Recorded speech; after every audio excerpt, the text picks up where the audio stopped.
Programang ito ay rated SPG. Striktong patnubay at gabay ng magulang ang kailangan. Maaaring may masiselang tema, lengguwahe, karahasan, sexual, horror o droga na hindi angkop sa mga bata.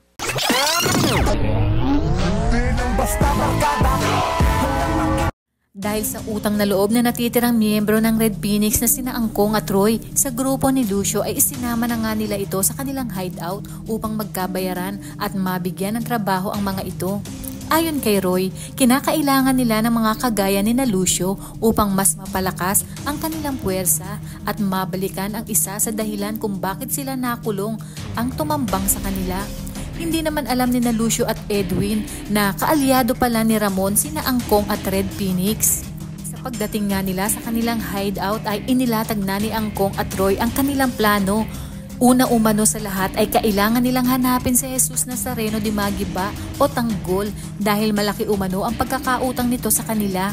Ayon kay Angkong, kailangang maihatid sa kanya si Tanggol ng buhay dahil gusto niyang siya mismo ang pumatay dito. Na siya namang ikinagulat ni Lucio, Edwin at ng mga batang tundo dahil lingid sa kaalaman ni Angkong ay kilalang kilala ng mga ito ang tinutukoy ni Angkong.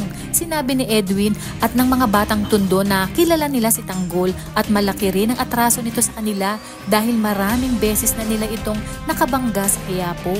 Habang si Lucio naman ay tahimik lang at naninimbang dahil malaki ang utang na loob niya kay Tanggol nang minsang iligtas ni Tanggol ang kanyang buhay laban sa mga tao ni Agustos. Gayunpaman ay sinabi ni Roy na hindi pala sila nagkamali sa pagkuha sa mga ito dahil ngayong mas mapapadali na ang paghahanap nila kay Tanggol lalo pat nakalaya na ito. Pangalawang misyon umano nila ay makipagsanib puwersa sa kanilang kasyosyo na si Ramon Montenegro. Hindi alam ni Edwin na si Ramon Montenegro pala ay si Albert Trias hanggang sa dumating ang araw na tinawagan na ni Roy si Ramon at sinabi na nakatakas na sila at may mga taong tumulong sa kanila. Sinabi rin ni Roy na kilala niya ang mga tumambang sa kanila at ito nga ay si Jesus Nazareno de Magiba alias Tanggol na kalalabas lang umano ng bilibid. At ito din umano ang nagnakaw ng kanilang pera na dapat sana'y pambayad kay Ramon na siya namang ikinagulat ni Ramon at tinanong ulit si Roy kung sigurado bang Tanggol ang pangalan ng tinutukoy nito. Sumagot si Roy na sigurado siya. Dati nila itong delivery boy kung saan nakuha nga niya sa Quiapo. Dagdag pa niya na matapang at maabilidad ito. Yun nga lang hindi niya alam kung bakit sila tinambangan nito.